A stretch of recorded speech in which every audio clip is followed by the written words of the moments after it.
Hello friends, कैसे हैं आप लोग। आज का ठंड का मौसम है, आशा करते हैं आप लोग अच्छे होंगे। सबसे पहले स्वागत करते हैं आपका हमारे इस यूट्यूब चैनल जीएस वर्ल्ड पर। मैं डॉक्टर नवीन चंद्रा आज आपको अगले 5 सिख गुरु के बारे में जानकारी देने का काम करेंगे। पिछले वीडियो में हम लोगों ने पहले 5 सिख गुरुओं के बारे में जानकारी इकट्ठा करी। उसके बारे में जो भी क्वेश्चन सवाल बन सकते थे, सारे सवाल का जवाब उसमें आपको है। तो हम आगे अब छठे गुरु से शुरुआत करेंगे। ठीक है, आते हैं हम लोग। सिखों के छठे गुरु कौन हो गए? गुरु हरगोविंद। गुरु हरगोविंद सिखों के छठे गुरु। इनका गुरु पद का काल रहा 1606 ईस्वी से 1645 ईस्वी तक। 1606 ईस्वी में इनके पिता गुरु अर्जुन देव की मृत्यु हो गई। इसको फांसी पर चढ़वाने का काम जहांगीर ने किया था, मुगल सम्राट जहांगीर ने। तो उनके बाद गुरु हरगोविंद सिखों के अगले गुरु बन गए, छठे गुरु।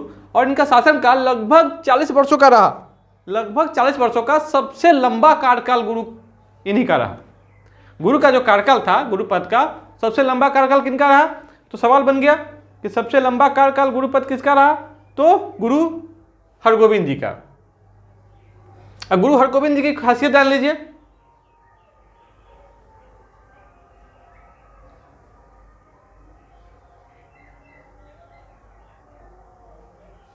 गुरु हरगोविंद जी की खासियत जान लीजिए। ये सिखों को सैन्य संगठन का रूप दे दिया। क्योंकि मुगलों से उलझना पड़ गया सिखों को, इसलिए इन्होंने अपने आप को मजबूत करना शुरू किया और पूरे सिख समुदाय को एक सैन्य संगठन के रूप में परिवर्तित करने का काम किया। कहते हैं गुरु हरगोविंद जी को उस समय के मुगल सम्राट जहांगीर ने ग्वालियर के किले में कैद भी कर दिया था। ग्वालियर के किले में कैद भी कर दिया था। कहते हैं 3 वर्ष वो लगभग उनके कैद में रहे। कैद में रहने के बावजूद भी गुरु हरगोविंद जी के महत्व में या उसके गौरवशाली में कोई कमी नहीं आया। सिख उन्हें अपना गुरु बनाए रखे। कहते हैं महान सूफी संत फकीर मियाँ मीर, नाम सुने हैं ना? महान सूफी संत फकीर मियाँ मीर, जिसने गोल्डन टेम्पल यानी कि स्वर्ण मंदिर का जो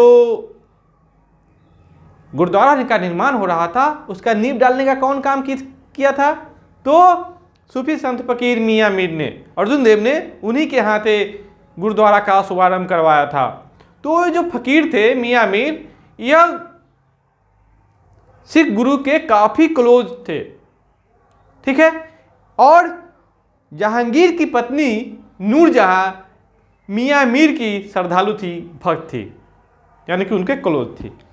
यही कारण है कि सूफी संत मियाँ मीर ने आपको जहांगीर को यह समझाने का काम किया कि गुरु हरगोविंद जी काफ़ी महान है, उसकी प्रतिभा काफ़ी संपन्नशाली है, इसलिए अच्छा हो कि आप उन्हें छोड़ने का काम करें। जहांगीर ने इस बात को अच्छी तरह परखा और उसने जाके गुरु हरगोविंद जी को ग्वालियर के किले से आज़ाद कर दिया। कहते हैं उस किले में लगभग 50 से 52 राजा भी कैद थे। गुरु हरगोविंद जी इन सभी को अपने साथ ले जाने की जिद पर अड़ गए। गुरु हरगोविंद जी के कहने पर जहांगीर ने उन सभी राजाओं को भी कैद खाना से मुक्त कर दिया। कहते हैं यही कारण है कि सिखों में तो लोकप्रिय थे ही, बाकी धर्मों भी गुरु हरगोविंद जी काफ़ी लोकप्रिय हो गए। समझ रहे हैं? और गुरु हरगोविंद ने सिखों को शक्तिशाली बनाने के लिए, शारीरिक रूप से शक्तिशाली बनाने के लिए मांस खाने की भी अनुमति दे दी। मांस में प्रोटीन होता है और इसलिए गुरु हरगोविंद जी ने कहा कि मांस खाने से शरीर मजबूत होगा, तभी तो हम लोग 2-2 हाथ कर पाएंगे अपने धर्म की रक्षा के लिए। आ रही बात समझ में? गुरु हरगोविंद जी ने सिखों को धार्मिक शिक्षा के साथ साथ सैनिक शिक्षा भी देने का काम किए। गुरु हरगोविंद जी ने सिखों को धार्मिक शिक्षा के साथ साथ सैनिक शिक्षा भी देने का काम किए। उन्होंने अमृतसर की किलेबंदी की। अमृतसर की क्या की किए? किलेबंदी किए। और इस किला का नाम क्या रखा जान लीजिएगा। किला अमृतसर का स्वर्ण मंदिर तो ऑलरेडी निर्माण हो चुका था, उसके बगल में एक किला का भी निर्माण कराया जिसका नाम था लोहगढ़ का किला। लोहगढ़ का किला। देखें ना, एक प्रकार का कह सकते हैं कि पूरा का पूरा सैन्य रूप दे रहे हैं।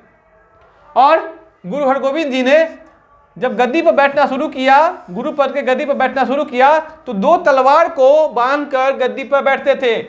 2 तलवार बांधकर गद्दी पर बैठते थे और दरबार में राजा की तरह नगारा बजाने का भी प्रबंध किए, यानी कि शुरुआत कर दिए। हमारे हिंदू धर्म में या मुस्लिम धर्म में भी देखिएगा, जब राजा बैठते तो राजा के बैठने की सूचना दी जाती थी नगारा बजा के, ठीक है।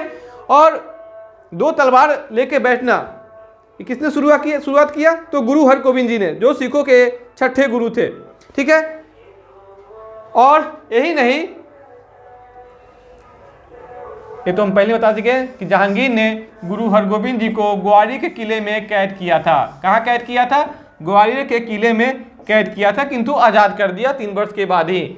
और सबसे ज़्यादा समय तक गुरु पद पर रहे, लगभग कह सकते हैं 40 वर्ष। लगभग कितने? 40 वर्ष। लगभग कितने वर्ष?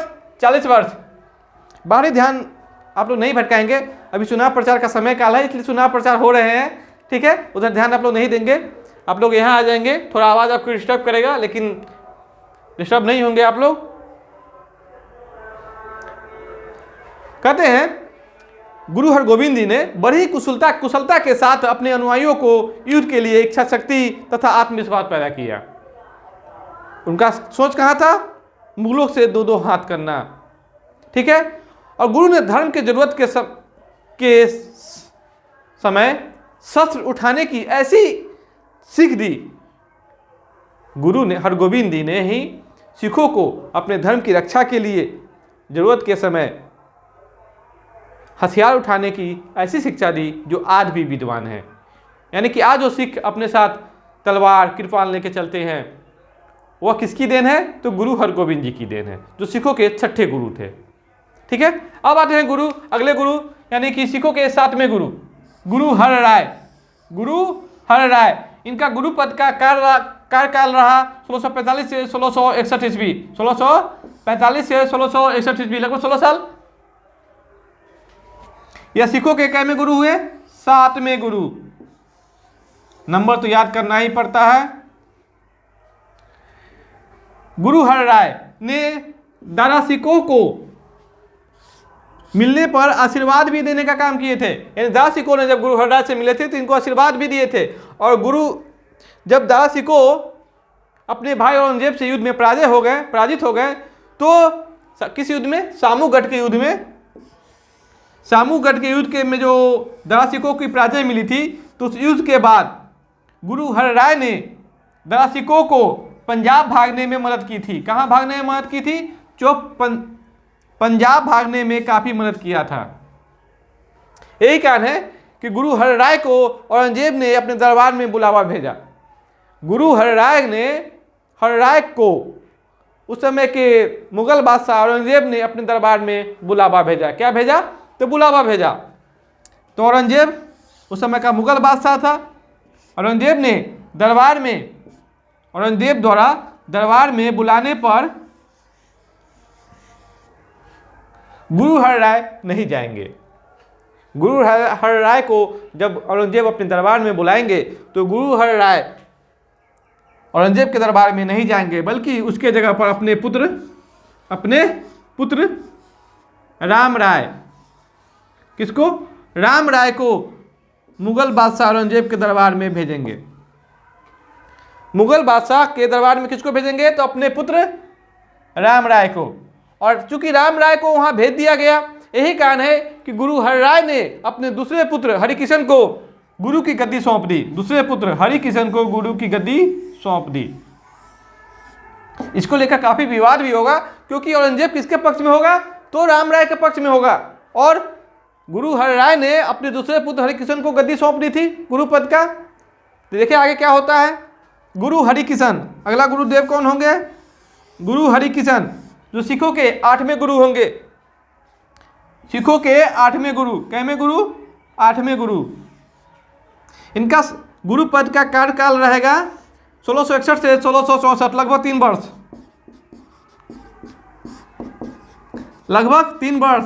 3 वर्ष से आपको पता ही चल गया होगा। सबसे छोटा कार्यकाल, सबसे छोटा कार्यकाल,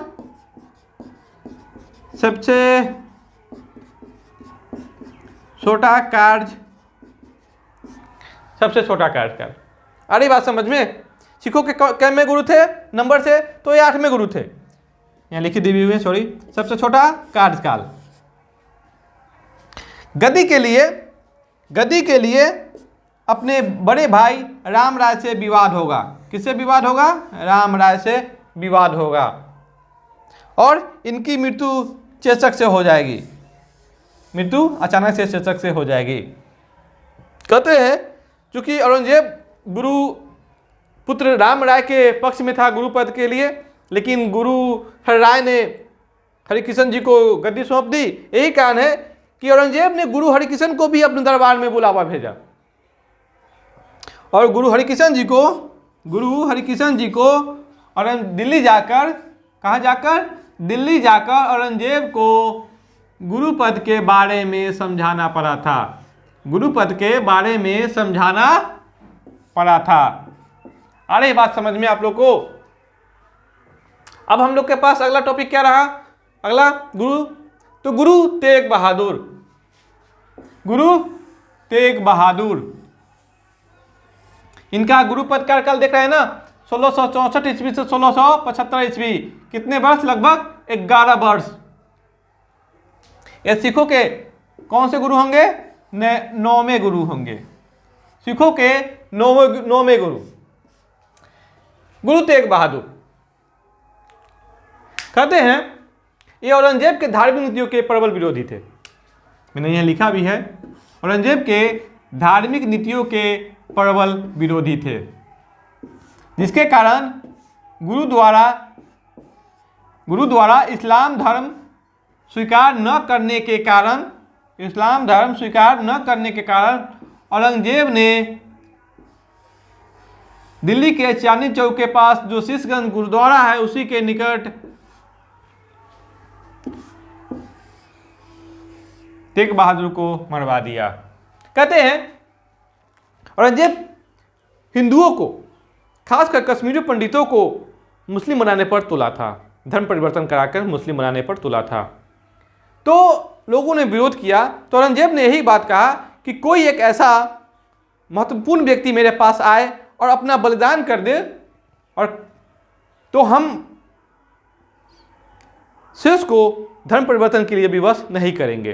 तो गुरु तेग बहादुर के पुत्र गुरु गोविंद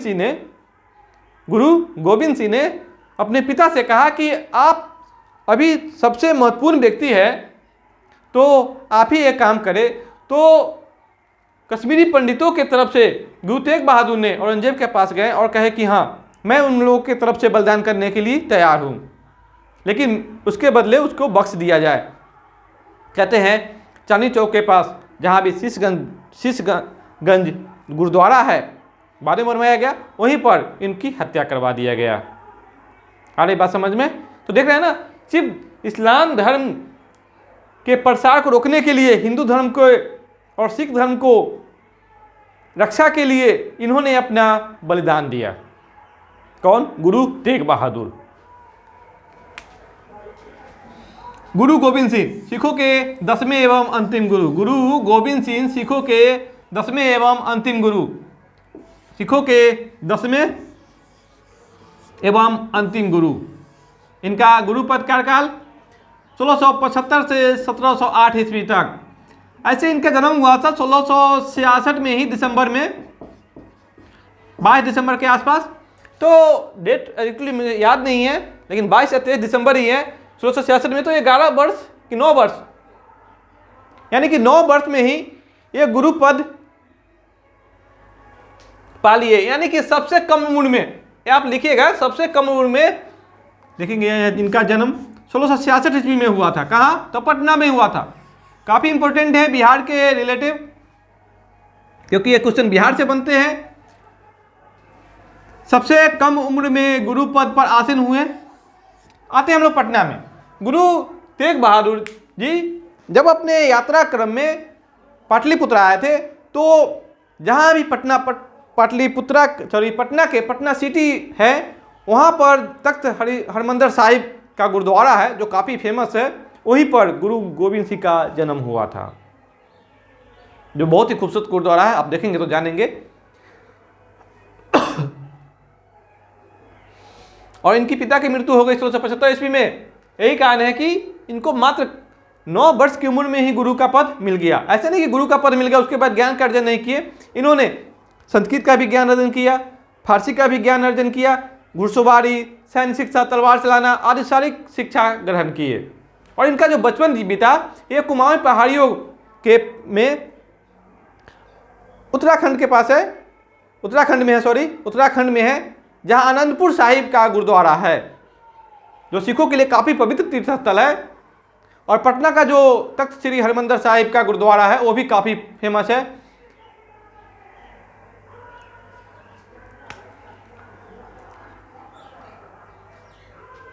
गुरु गोविंद सिंह का निवास स्थान आनंदपुर साहिब तथा कार्यस्थली कहाँ थी? पाओता। ये इंपॉर्टेंट है क्योंकि ये बराबर सवाल पूछे गए हुए हैं कि इनका जो कार्यस्थल था कहाँ था। तो ये पंजाब के आनंदपुर साहिब एवं तथा पाओता में थी। ठीक है, अब आते हैं। गुरु ने अपने को सच्चा पातशाह कहा और सिखों के लिए 5 ककार का मतलब समझ रहे हैं ना? केस, कंघा, कृपान, कच्छा और कड़ा। ये सिखों का कह सकते हैं कि एक पवित्र वस्तु है जिसको हर सिख को धारण करना अनिवार्य होता है। जैसे देखते हैं हर सिख केस रखते हैं, उसके ऊपर पगड़ी बांधते हैं, कंघा रखना, दाढ़ी रखते हैं इसलिए कंघा करना, कृपान बांधना, कच्छा और कड़ा जो हाथ में होता है वो हर सिख पहनते हैं, ये धार्मिक चिन्ह के रूप में। तो ये किसने शुरुआत की थे? तो सिखों के 10वें गुरु एवं अंतिम गुरु गोविंद सिंह ने। और सभी सिखों को इन्होंने अपने नाम के अंत में सी शब्द जोड़ने के लिए कहा। किसने कहा? तो गुरु गोविंद सिंह ने कहा। उसके बाद अधिकतर क्या, सभी के सभी सिख अपने नाम के अंत में सी जोड़ने लगे।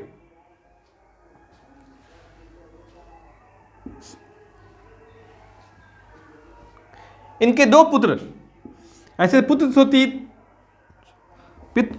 इनके 3 थे लगभग। इसमें से 2 पुत्रों को, जैसे फतेह सिंह, 3 पुत्रों में 2 पुत्र फतेह सिंह और जोरावर सिंह को सरहिंद के गवर्नर वजीर खान ने दीवार में चुनवा दिया था इस्लाम धर्म को नहीं अपनाने के कारण। देखे ना, इस्लाम धर्म नहीं अपनाने के कारण दोनों भाई दीवार में चुन जाना पसंद किया, लेकिन इस्लाम धर्म को नहीं अपनाया। ऐसे थे ये लोग। एक जहां इनके दादाजी गुरु तेग बहादुर ने दूसरे धर्म की रक्षा के लिए हिंदू और सिख के लिए क्या किए? अपना बलिदान किए। वही इन्होंने इस्लाम धर्म नहीं अपनाने के कारण अपना प्राण त्याग दिए। 1699 ईस्वी में, कब? 1699 ईस्वी में बैसाख पूर्णिमा को गुरु गोविंद सिंह ने खालसा का गठन किया। 1699 ईस्वी में गुरु गोविंद सिंह ने बैसाख पूर्णिमा के दिन खालसा का गठन किया। बैसाख पूर्णिमा सिखों के लिए काफ़ी पवित्र पवित्र दिन होता है। तीर्थ स्थल नहीं, पवित्र दिन होता है। तीर्थ के त्यौहार की तरह लोग मनाते हैं। और पाहुल प्रणाली या प्रथा शुरू की। यानी कि जो इस प्रथा को मानते थे वह खालसा का अंग हो जाते थे। समझ रहे ना? कहते हैं गुरु गोविंद सिंह